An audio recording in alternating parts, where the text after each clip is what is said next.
हंगामे की वजह से लोकसभा की कार्यवाही स्थगित। संसद में विपक्ष ने किया शोर शराबा। प्रश्नकाल के दौरान विपक्ष ने की नारेबाजी। मॉनसून सत्र के पहले दिन राज्यसभा में गृह मंत्री अमित शाह पेश करेंगे वंदे मातरम बिल। वंदे मातरम के अपमान पर होगी 3 साल तक की जेल। सीएम योगी आज करेंगे 2 अहम बैठकें। शाम 4 बजे स्टेट ट्रांसफॉर्मेशन कमीशन की बैठक 6:30 बजे स्थगित। बाढ़ सूखे की स्थिति को लेकर बैठक करेंगे। चढ़ावा चोरी मामले में एसआईटी ने सुप्रीम कोर्ट में दाखिल की स्टेटस रिपोर्ट। आज चीफ जस्टिस सूर्यकांत की अध्यक्षता वाली 3 जजों की बेंच सुनवाई करेगी।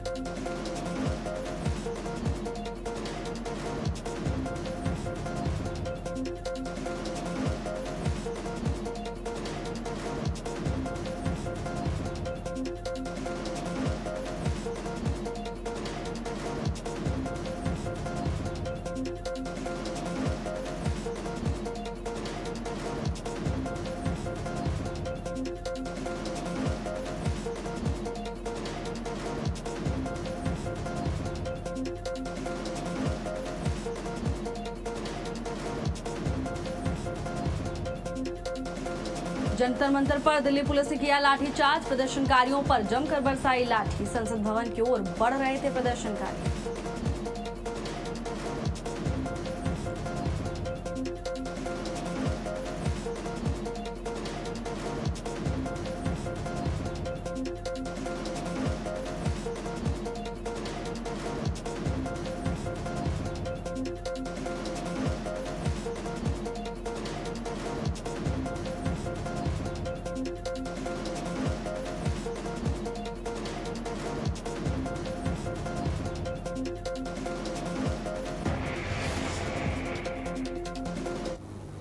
नमस्कार, बहुत स्वागत है आपका। भारत अपडेट देख रहे हैं आप। मैं हूं आपके साथ भावना त्रिपाठी।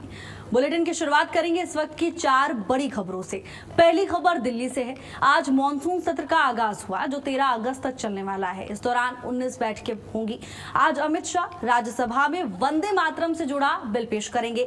संसद के मॉनसून सत्र पर प्रधानमंत्री नरेंद्र मोदी ने कहा, चाहे मॉनसून हो या मॉनसून सत्र, अगर दोनों सक्रिय हो तो बहुत फायदेमंद साबित होते हैं, और जब दोनों फायदेमंद होते हैं तो इससे देश का कल्याण होता है और सभी जीवों का भला होता है।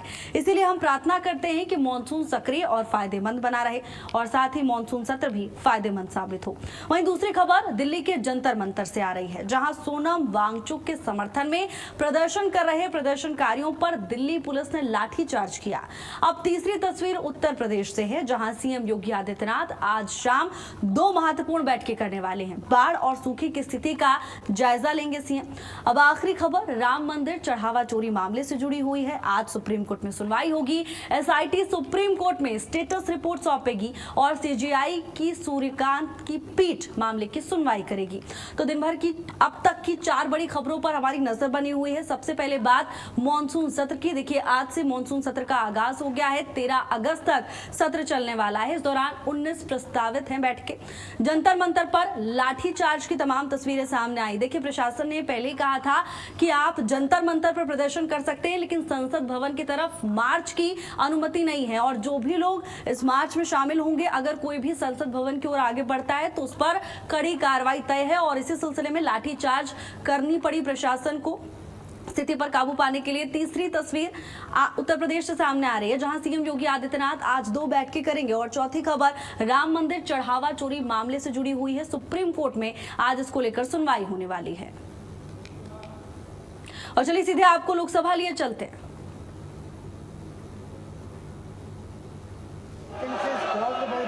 Retirement of Sri Elango and Sri Deepak Prakash from Rajya Sabha and do communicate to this House the name of the 2 members co-elected by Rajya Sabha to a joint committee. Thank you, sir. कि श्री इताला राजेंद्र जी द्वारा प्रस्तुत प्रस्ताव को स्वीकृत किया जाए। जो सदस्य प्रस्ताव के पक्ष में है वो हाँ कहे, जो सदस्य प्रस्ताव के विपक्ष में है वो ना कहे। मेरे विचार में निर्णय हाँ वालों के पक्ष में हुआ, हाँ वालों के पक्ष में हुआ, प्रस्ताव स्वीकृत हुआ। Item number 8 Shri Arjun Ram Meghwal ji. Honorable Chairperson, sir, I wish to move for leave to introduce a bill further to amend the Supreme Court's Number of Judges Act 1956.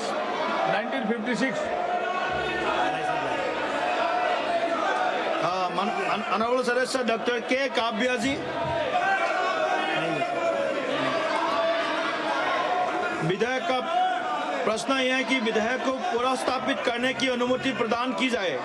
जो सदस्य इसके पक्ष में वो हाँ कहे, जो सदस्य विरोध में वो ना कहे। मेरे विचार में निर्णय हाँ वालों के पक्ष में हुआ, हाँ वालों के पक्ष में हुआ, अनुमति प्रदान की जाती है। माननीय मंत्री जी अब विधेयक पुनः स्थापित करें। Honorable Chairperson, sir, I introduce the bill. Thank you. Item number 9 Shri Arjun Ram Meghwal ji. Honorable Chairperson, sir, with your kind permission, I rise to lay on the table an explanatory statement, Hindi and English version, showing reasons for immediate legislation by promulgation of the Supreme Court Number of Judges Amendment Ordinance 2026, number 1 of 2026. Thank you, sir. माननीय सदस्यगण, कृपा करके आप सब लोग बैठ जाइए। सदन का महत्वपूर्ण समय है। सभी विषय के ऊपर चर्चा होगा सदन में। आपका जो भी मुद्दे हैं, इस मुद्दे के ऊपर भी चर्चा होगा सदन में। ये व्यवहार ठीक नहीं है, ये व्यवहार ठीक नहीं है। माननीय अध्यक्ष ने बार-बार इसको रिपीट किया है। ऐसे नारेबाजी करने से सदन नहीं चलेगा जी। कृपा करके आप सब लोग अपना आसन पे बैठ जाइए। आपका सभी विषय के ऊपर सदन में चर्चा होगा, सदन में चर्चा होगा सभी विषय। कृपा करके आप सब लोग बैठ जाइए, कृपा करके आप सब लोग बैठ जाइए। देश में कई सारे जगह पर, कई सारे प्रदेशों में बाढ़ का बड़ा समस्या है, उसके ऊपर चर्चा कीजिए। बाढ़ का समस्या है, लोग भुगत रहे हैं, उसके ऊपर चर्चा कीजिए। प्लीज कृपा करके आप सब लोग बैठ जाइए प्लीज। ऐसा नहीं है, आज पहला दिन है मानसून सेशन का। आज का दिन आप सब लोग सहयोग कीजिए प्लीज, आप सब लोग सहयोग कीजिए। पहला दिन है, देश के जनता को एक अच्छा मैसेज दीजिए। सदन सहमति से चलता है, सदन आपको भी सुनेगा, सबका सुनेगा। प्लीज आप अपने आसन पर जाके विराज प्लीज प्लीज। नहीं, ऐसा नहीं होता है, ऐसा नहीं होता है। अगर आप सदन नहीं चलाना चाहते, सदन नहीं चलाना चाहते, ये रवैया ठीक नहीं है, ये ठीक नहीं है। ये आपका जो व्यवहार है ये ठीक नहीं है। कृपा करके आप बैठ जाइए। आप सदन नहीं चलाना चाहते, सदन नहीं चलाना चाहते, सदन की कार्रवाई 12:30 बजे तक के लिए स्थगित की जाती है।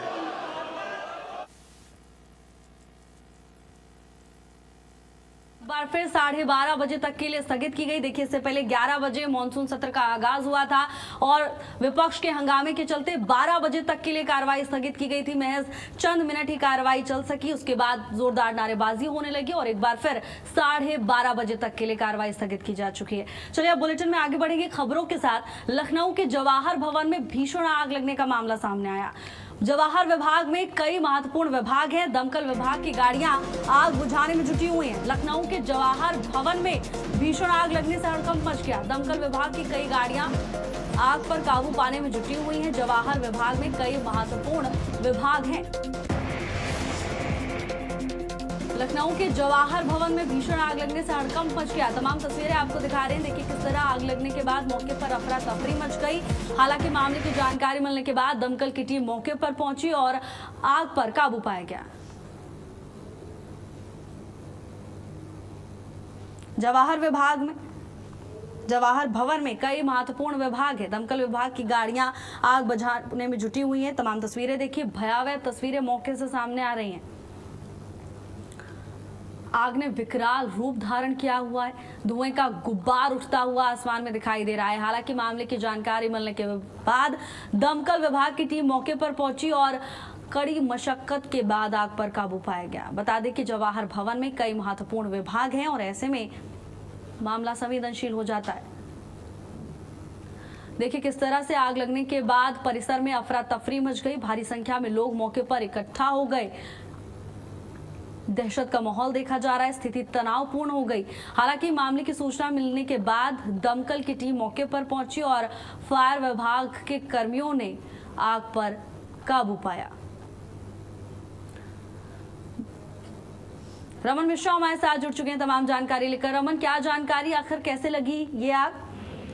बिल्कुल, आपको बता दें जिस तरीके से लखनऊ में बारिश का मौसम चल रहा है, बारिश हो ही रही थी और सुबह आज क्योंकि मंडे था और ऑफिस पहुंचने की सबकी शुरुआत थी, लगभग लोग पहुंच रहे थे, कुछ लोग पहुंच गए थे। उसी वक्त खबर आई कि जवाहर भवन जो कि जहाँ के सरकारी दफ्तर हैं, विभागीय वहाँ पर बड़े बड़े दफ्तर हैं, वहाँ की जो चौथी मंजिला है वहाँ पर आग लगी, बड़ी भीषण आग लगी। कुछ ही देर में हालांकि वहाँ पर फायर ब्रिगेड पहुंचा, उसकी कई गाड़ियां पहुंची और आग बुझाने का वहाँ पे काम शुरू हो गया। सीआरएफ की टीम भी पहुंची उस दौरान, ताकि अगर किसी प्रकार का वहाँ भी कोई आदमी हो या फिर किसी प्रकार की परिस्थिति गलत कुछ होने की, अनहोनी होने की आशंका हो तो उसे रोका जा सके।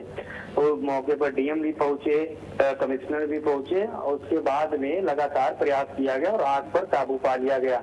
डिप्टी सीएम ब्रजेश पाठक मौके पर पहुंचे, उन्होंने साफ स्पष्ट कहा कि आग लगी थी और आग में किसी प्रकार की जान मान हानि नहीं हुई है। हाँ, बस आग किस कारण से लगी है इसका जो पता है कि आग जब पूरी तरीके से अंदर से एकदम से ठंडी हो जाएगी उसके बाद में इसकी जांच होगी और पता किया जाएगा कि आग लगी तो लगी कैसे। एक खबर ये भी आ रही है कैंटीन में आग लगी है, तो हो सकता है किसी सिलेंडर के कारण या फिर किसी भी चीज के कारण, शॉर्ट सर्किट के कारण आग लगी हो। बिल्कुल रमन, जांच का विषय आखिर कैसे आग लगी, आप नजर बनाए रखिएगा। धन्यवाद आपका तमाम जानकारी के लिए। लखनऊ के जवाहर भवन में भीषण आग लगने से हड़कंप मच गया। डिप्टी सीएम भी मौके पर पहुंचे और उन्होंने बताया कि स्थिति अब नियंत्रण में है। दमकल विभाग की कई गाड़ियां आग बुझाने पहुंची।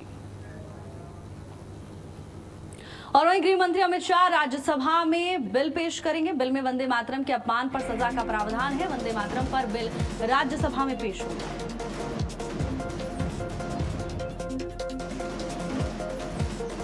बिल में वंदे मातरम के अपमान पर सजा का प्रावधान है।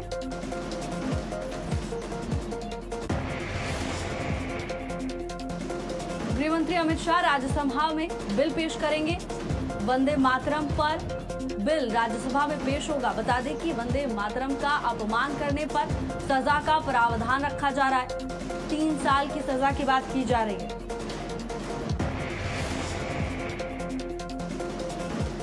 गृह मंत्री अमित शाह राज्यसभा में बिल पेश करेंगे। वंदे मातरम के अपमान पर कड़ी सजा होगी। 3 साल की जेल का प्रावधान रखने की बात सामने आ रही है। 3 साल तक की जेल की सजा और जुर्माने का प्रावधान हो सकता है। बिल के प्रावधान ये कहते हैं कि अब वंदे मातरम में रुकावट डालने, किसी भी तरह से उसका अपमान करने वाले काम को दंडनीय बनाया जाएगा और उस पर कड़ी कार्रवाई होगी। जानकारी सामने आ रही है 3 साल तक की सजा और साथ ही जुर्माने का प्रावधान भी रखा जा सकता है।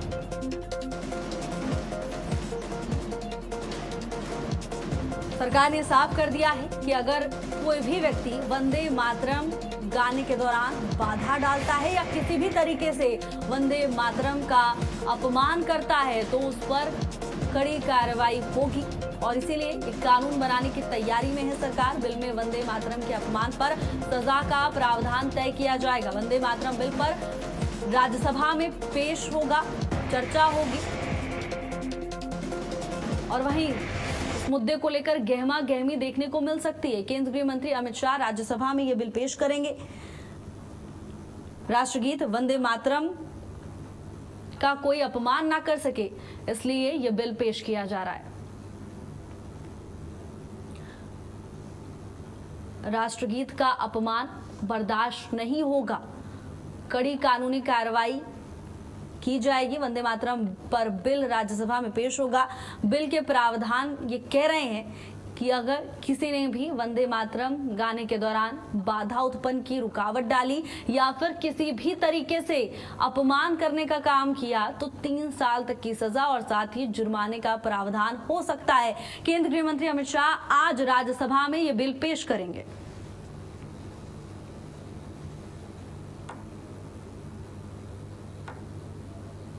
वंदे मातरम पर बिल राज्यसभा में पेश होगा। केंद्रीय गृह मंत्री अमित शाह बिल पेश करने वाले हैं।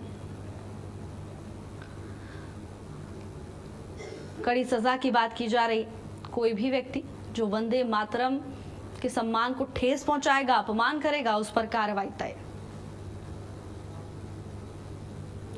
और वहीं मध्य प्रदेश में यूसीसी बिल पेश होगा। विधानसभा में पेश होगा आज यूसीसी बिल। लिव इन बहुविवाह पर रोक लगेगी, बिना रजिस्ट्रेशन साथ रहने पर एक्शन, जेल और जुर्माने का प्रावधान तय किया गया है। विधानसभा में यूसीसी बिल पेश किया जाएगा। लिव इन और बहुविवाह पर रोक लगाई जाएगी, बिना रजिस्ट्रेशन एक साथ रहने पर भी एक्शन देखने को मिलेगा, जेल और जुर्माने का प्रावधान है। आज विधानसभा में बिल पेश होगा। मध्य प्रदेश में यूसीसी बिल पेश होगा। विधानसभा में यूसीसी बिल पेश किया जाएगा। लिव इन बहुविवाह पर रोक लगेगी, साथ ही अगर बिना रजिस्ट्रेशन एक साथ रहते हुए पाए गए तब भी कार्रवाई होगी, जेल और जुर्माने का प्रावधान तय किया गया है। तो विधानसभा की कार्यवाही के दौरान आज यूसीसी बिल पेश किया जाएगा। सत्ता पक्ष और विपक्ष के बीच तकरार के आसार हैं। जोरदार हंगामा भी देखने को मिल सकता है, गहमा गहमी तनातनी देखने को मिल सकती है। विधानसभा में यूसीसी बिल पेश होगा। देखिए, इससे पहले मुख्यमंत्री मोहन यादव का भी बयान सामने आया था। उन्होंने कहा था कि यूसीसी की बैठक में सभी सियासी दल पहुंचे, लेकिन कांग्रेस बैठक में नहीं पहुंची। और इसी को लेकर निशाना साधते हुए भी मध्य प्रदेश के मुख्यमंत्री डॉक्टर मोहन यादव नजर आए थे। आज का दिन मध्य प्रदेश के लिए बहुत महत्वपूर्ण होने वाला है। विधानसभा में आज यूसीसी बिल पेश होगा। बिना रजिस्ट्रेशन साथ रहने पर एक्शन होगा। लिव इन बहुविवाह पर रोक रहेगी। मध्य प्रदेश में यूसीसी पेश होगा। विधानसभा में पेश होगा यूसीसी बिल। लिव इन बहुविवाह पर रोक रहेगी। बिना रजिस्ट्रेशन के साथ रहने पर भी एक्शन होगा। जेल और जुर्माने का प्रावधान रखा गया है।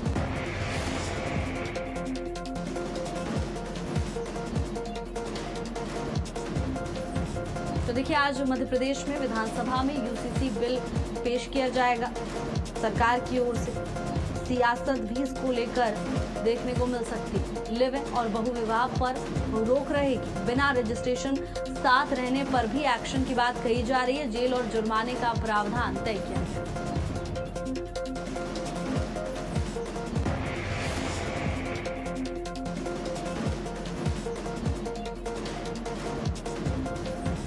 विधानसभा की कार्यवाही के दौरान यूसीसी बिल आज पेश किया जाएगा।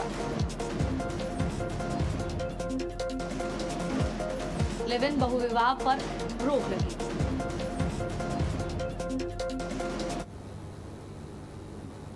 और वहीं लोकसभा में सुप्रीम कोर्ट जज संख्या बढ़ाने का बिल पेश किया जा चुका है। कानून मंत्री अर्जुन राम मेघवाल ने संशोधन विधेयक रखा। हंगामे के बीच लोकसभा में अहम बिल पेश हुआ। बिल पास होने पर बढ़ेगी सुप्रीम कोर्ट में जजों की संख्या। न्यायपालिका में जजों की संख्या बढ़ाने की पूरी तैयारी।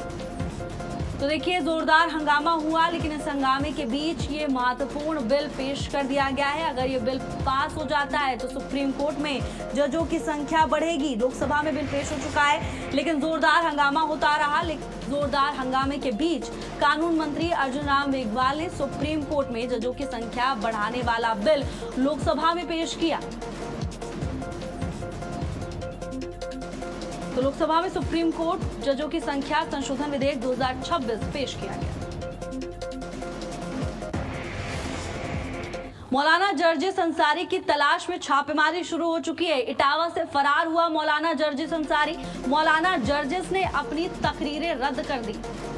लखनऊ में मौलाना के खिलाफ केस दर्ज है, लेकिन फरार चल रहा है मौलाना जर्जिस अंसारी। मौलाना जर्जिस के विवादित बयान के बाद पूरे प्रदेश में सियासत गर्मा गई है। वहीं दूसरी तरफ लोगों ने का कहना है कि धार्मिक आस्थाओं को चोट पहुंची और ऐसे में कड़ी कार्रवाई होनी चाहिए।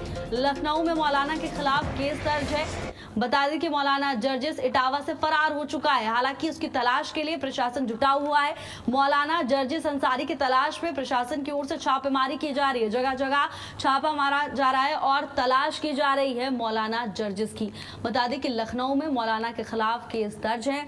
अपनी तकरीरें मौलाना ने रद्द कर दी। लखनऊ में मौलाना जर्जिस के खिलाफ मामला दर्ज है और इसी सिलसिले में प्रशासन की ओर से कार्रवाई अमल में लाई जानी है। लेकिन विवादित बयान देने के बाद मौलाना जर्जिस की मुश्किलें अब बढ़ती हुई नजर आ रही हैं।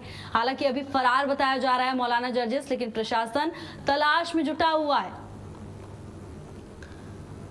मौलाना जर्जिस की तलाश में प्रशासन की ओर से छापेमारी की जा रही है। बता दें कि जर्जिस अंसारी ने अपनी तकरीरें रद्द कर दी और इटावा से फरार हो गया है। अब प्रशासन मौलाना जर्जिस अंसारी को ढूंढ रहा है। जर्जिस अंसारी की तलाश में छापेमारी शुरू की जा चुकी है। जानकारी है कि इटावा से मौलाना जर्जिस अंसारी फरार हो चुका है, लेकिन वहीं दूसरी तरफ लोग ये कह रहे हैं कि जल्द से जल्द मौलाना पर कड़ी कार्रवाई हो। लखनऊ में मौलाना जर्जिस अंसारी पर मामला दर्ज किया गया है। बता दें कि मौलाना जर्जिस ने अपनी तकरीरें रद्द कर दी हैं। मौलाना के खिलाफ लखनऊ में केस दर्ज है। प्रशासन कार्रवाई अमल में ला रहा है, लेकिन उससे पहले ही इटावा से मौलाना जर्जिस अंसारी फरार हो गया है। मौलाना की तलाश में प्रशासन जुटा हुआ है।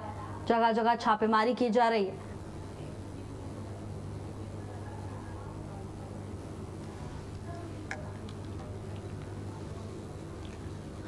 बता दें कि मौलाना के विवादित बयान के बाद प्रदेश में यह मामला लगातार तूल पकड़ता जा रहा है। तमाम धार्मिक संगठन के लोग भी सड़क पर उतर आए। स्थानीय लोग, आम लोग सड़क पर उतरे और मौलाना के खिलाफ कड़ी कार्रवाई की मांग प्रशासन से की गई। अब लखनऊ में मौलाना जर्जिस अंसारी के खिलाफ मामला दर्ज है, लेकिन अभी फरार बताया जा रहा है मौलाना जर्जिस अंसारी।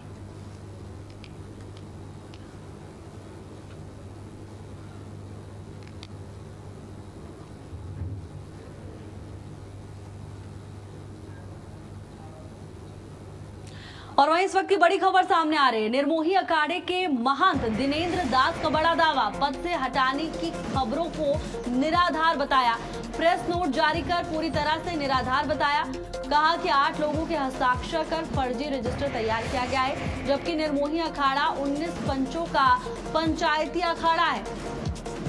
निर्मोही अखाड़े के महंत ने दावों को निराधार बताया। उन्होंने कहा कि पद से हटाने की खबरें निराधार हैं। प्रेस नोट जारी कर खबर को निराधार बताया है। 8 लोगों के हस्ताक्षर कर फर्जी रजिस्टर तैयार किया गया। और वहीं रायबरेली के रहने वाले लालजी सोनकर की इलाज के दौरान हुई मौत के मामले में लोगों का गुस्सा सड़क पर दिखाई दिया। शहर के डिग्री कॉलेज स्थित शहीद चौक पर बड़ी संख्या में लोग जुटे और कैंडल मार्च निकालकर श्रद्धांजलि अर्पित की। इस दौरान सदर विधायक अदिति सिंह भी शामिल हुई। परिजनों का आरोप है कि लखनऊ के एक निजी अस्पताल में हाथ के फ्रैक्चर का ऑपरेशन कराया गया था, लेकिन ऑपरेशन के दौरान लालजी सोनकर की मौत हो गई। उनका कहना है कि शव पर कई जगह कट के निशान पाए गए हैं, जिससे हत्या या गंभीर लापरवाही की आशंका जताई जा रही है। विधायक अदिति सिंह ने मामले में निष्पक्ष जांच और दोषी अस्पताल संचालक और डॉक्टर्स के खिलाफ कार्रवाई का भरोसा दिया। परिजन जिम्मेदार लोगों पर मुकदमा दर्ज करने की मांग कर रहे हैं। रायबरेली से तमाम तस्वीरें सामने आ रही हैं, जहां लोगों का गुस्सा सड़क पर फूट पड़ा। पीलीभीत में एक युवक की संदिग्ध मौत ने सनसनी फैला दी। एक युवक की मौत के बाद परिजनों ने पत्नी रेनू और उसके कथित प्रेमी शिवम पर चाय में जहर देकर हत्या करने का आरोप लगाया। परिवार का दावा है कि घटना से पहले पति पत्नी और कथित प्रेमी के बीच विवाद हुआ था, जिसका वीडियो भी सामने आने की बात कही जा रही है। आरोप है कि चाय पीने के बाद युवक की तबीयत अचानक बिगड़ गई। जिला अस्पताल में इलाज के दौरान मौत हो गई। परिजनों का यह भी कहना है कि शिवम पहले भी रमाकांत को धमकी दे चुका था। पीलीभीत का ये पूरा मामला बताया जा रहा है, जहां से रिश्तों को शर्मसार कर देने वाली खबर सामने आई है। परिजनों ने पत्नी पर गंभीर आरोप लगाए। चाय में जहर देकर पति की हत्या करने का आरोप परिजनों की ओर से लगाया गया है। प्रेम प्रसंग में युवक की संदिग्ध मौत से परिवार में कोहराम मचा हुआ है। और फिलहाल के लिए मेरे साथ बस इतना ही। आप देखते रहिए भारत अपडेट। नमस्कार।